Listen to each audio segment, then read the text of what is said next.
सारा पहचान थी कि सारे मसाइल कितने उलझे थे और ही को पहले जितने भी सारे मसाइल उलझा लेन उन्होंने सिद्धे कराने दे नहीं कि सिर्फ असा कमियां कुतायां की से वो या छाया भी गना छोड़े ना तो मेरा दिल भी खुश थी वही कि यार इन्होंने यूनियन ने काम भी किए साहब कंट्रैक्ट लाइट बिल्डर का जो हशर किया मजदूर के नाल या यूनियन के नाल हूँ तो वतीरा रह गया ही कि दू ग्रुप बना तो असं को पास 10 को गिरबान ना हूँ अपना कंट्रीब्यूशन जमा करें ना अपना कोई सोशल सिक्योरिटी का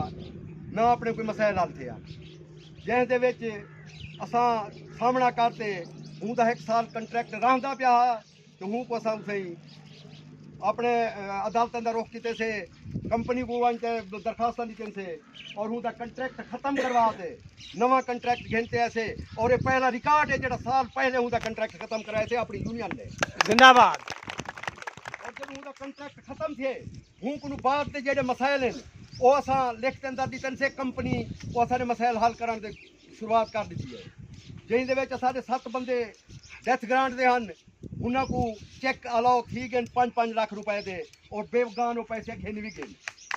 दूजे नंबर पर हूँ को अलावा अपने जेडे मसाइल सबका कंट्रैक्टर के बकाया जात हैं हर वर्कर यह गाल करें किसी बकाया खबी ये यूनियन खा गई मगर वो बकाया सारे अकाउंट मिले और हर बंदे ने वो पैसे वसूल किए हूँ को लगी थे आवन तुझे जरा सोशल सिक्योरिटी तो ईओपी का कंट्रीब्यूशन है जैसा रुख असा किते से यूनियन अपनी ने जदोजहद की है और अज वो कंट्रैक्ट पिछला जरा है उनका कंट्रीब्यूशन टोटल ही नहीं पे किते कंपनी ने खुद जैको अगर यकीन नहीं मेरे नाल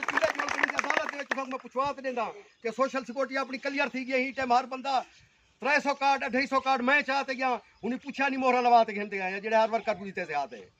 जेडे बंदे साढ़े पेंशनर वधे हैं उन्होंने टोटल फाइल मांझते कढ़ान से और इतने तक हूँ ऑफिस बहते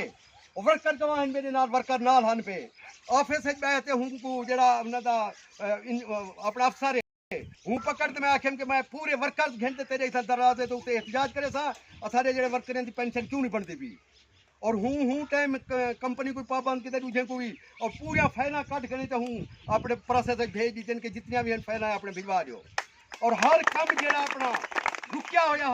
अपनी यूनियन ने सारी मेहनत ने अगी तो हूँ तोड़े हूँ को अगी तो बकाया जाते ना अपने हूँ ने हज के बंदे हज अपने कदू रुकिया हज जो करोना आ गया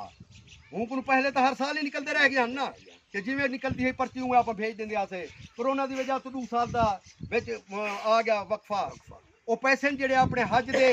8 बंदे की कुरानदादी थी है 4 की आप करनी है कुरानदादी 12 बंदे जेड़ा ही कंट्रैक्ट करने अपने थे 4 बंदे और हूँ को बाद बस है अपने वो भी बैठे जा तो वो भी बैठे जा जितना भी असा को पता है कि असा कितनी जदोजहद कार करनी तो हूँ को फसा ही खड़े से कंपनी के पिछले हफ्ते के मैं अंदर गया और साहब को यूएम साहब नाल मुलाकात थी है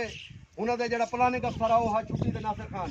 और हूँ एप्लीकेशन जी मैं मूव की है हूँ जितने सारे बकाए जाते हैं इंशाल्लाह कंपनी जिम्मेदार है ठेकेदार को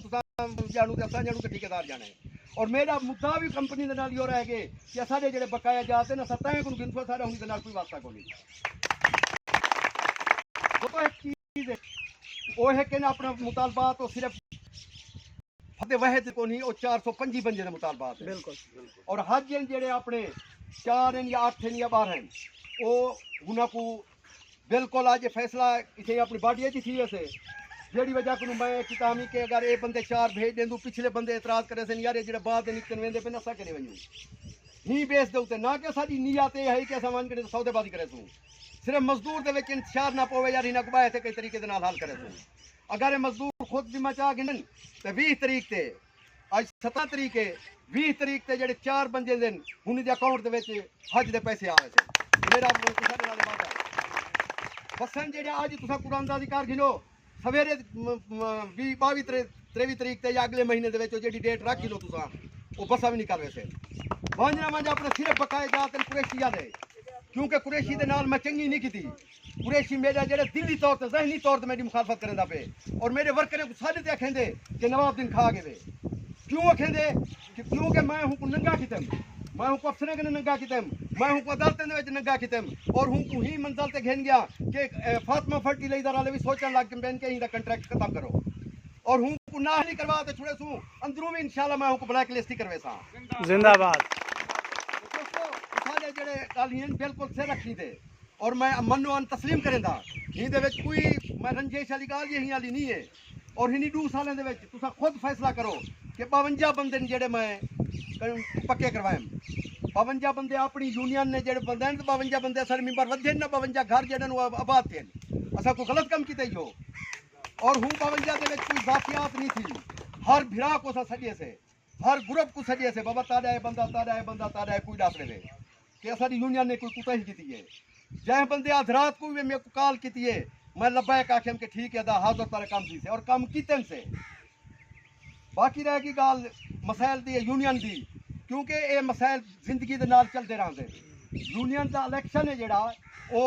यूनियन वास्ते बेहतरीन है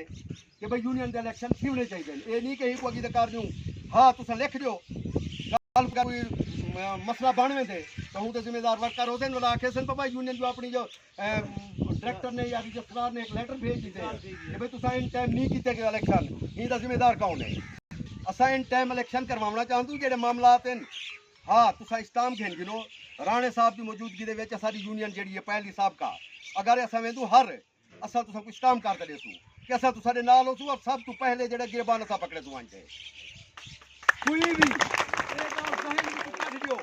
और मैं हल्फा रखेगा पाया कि कई बंदे का कोई हक 1 रुपए का जेडे यूनियन ने नहीं खाता यूनियन ने खिदमत की है मजदूर की और बढ़ चढ़ के खिदमत की है।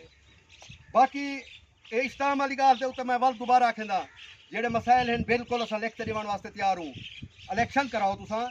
इलेक्शन नवी पार्टी उसे आप 2 महीने 3 महीने अगे तक जून के कंट्रैक्ट खत्म थी खुदा बख्शदा नवा कंट्रैक्ट आमदे कौन आमदे अल्लाह बेहतर जाने केड़ा आमदे शायद हिंदे थींदे कई बेदा थींदे हूँ को वाला आप डिमांड भी देवनी है नवा अपना एग्रीमेंट भी थीवना है गवर्नमेंट के जेडे ड्यूज हैं वो भी आप लागू करावने बाकी कोई भी मसाइल जेडे उलझे हुए हैं उन्हें वास्ते थोड़ा जा टाइम लगते और ही टाइम के वल्ला बिल्ला मैं हल्फा न कहना कि सारे मसाइल अपने सीधे ठीक है और जेडे रहते पेन वो भी तुसारे सामने आवे सन के कहीं को कोई ये गिला ना हो से कि सारा सोशल सिक्योरिटी कार्ड नहीं बनया कहीं कोई गिला ना हो से कि सारा यूपीआई कार्ड नहीं बनया जेडे सारे बंदे पेंशनर वदन छे ये हमीद एंड कंपनी का राणा साहब जी मेन वजह है सारे वर्करां मैं दसना चाहता कि मेन वजह है कि हमीद एंड कंपनी का कंट्रैक्ट था 1999 तो घंटे 2006 तक रजिस्टर है जो उन्होंने अंदर दफ्तर आने हेडे आने ये हमीद वाला बकौल हुना दे के अस डैमेज थी गए रिकॉर्ड अस नहीं पे लभदा जेडे पिछले दफा वंचे उन्होंने मैनेजर रशीद भी दफ्तर हा पिया उथा सारी चपकलश थी या उनके नाल मुँह मारी थी तो हूँ ये गाल की है कि असा FIR कटा ते दे कि भाई सारे दफ्तर जो डह पिया उठे जो सारे डैमेज थी गया सारी सर्विस 13 साल बनती है जो वो मिला दे तो सारी 22 साल सर्विस बन रहे क्योंकि सर्विस 15 साल जरूरी है पेंशन वास्ते और इंशाल्लाह वो बयान अल्फिया अपना लिखते जैसे अगले हफ्ते ये पहली का वादा करते हैं उसे कि भाई मैं अपना रिकॉर्ड पेश करे था जितने भी वो बंदे हैं पे इंशाल्लाह तुसा खुद देख गिनसो क्योंकि मैं आप बंदे घिनते गया वहाँ फाइना जमा कराए आप ही सारा काम करते आया सोशल सिक्योरिटी के फॉर्म घिनते आया और आप अन करीब एक हर शिफ्ट के बैठे एक बंदे का कार्ड बने सही क्योंकि पहले तो लगा पिया है ना आधार खाता और खत्म थी गए अपना पूरा रिकॉर्ड उस दफ्तर पेश आ कोई बंदा भी वजे पिया वहाँ अपना कार्ड चाहती वजे उसे लिखे से इंशाल्लाह कंप्यूटर देख सन कि भाई ना है या कौन हूँ टाइम बना दे जेडे बंदे रहते मादा है बात है मैं यूनियन रहा या ना रहा मैं पहले भी अपोजिशन रहे काम किए मजदूर का बढ़ चढ़ते और हूँ अगी जब ये वादा करेंदा कि जरा रह वैसे इंशाल्लाह मैं करे सा अल्लाह के हुक्म नाल उन्होंने कार्ड भी बने सूँ उन्होंने बाकी रिकॉर्ड भी मेनटेन करे सूँ बाकी इलेक्शन वाला प्रोसेस है जरा मारी आखिरी रिक्वेस्ट है तुसा को कि इलेक्शन वाला प्रोसेस पूरा करो या वल लिख दे दियो ताकि कल को अपनी यूनियन के ऊपर कोई अटैक किया इनको वल गिला ना दीजो बाकी मजीद राणा साहब बेहतर जान दे यूनियन को क्या थी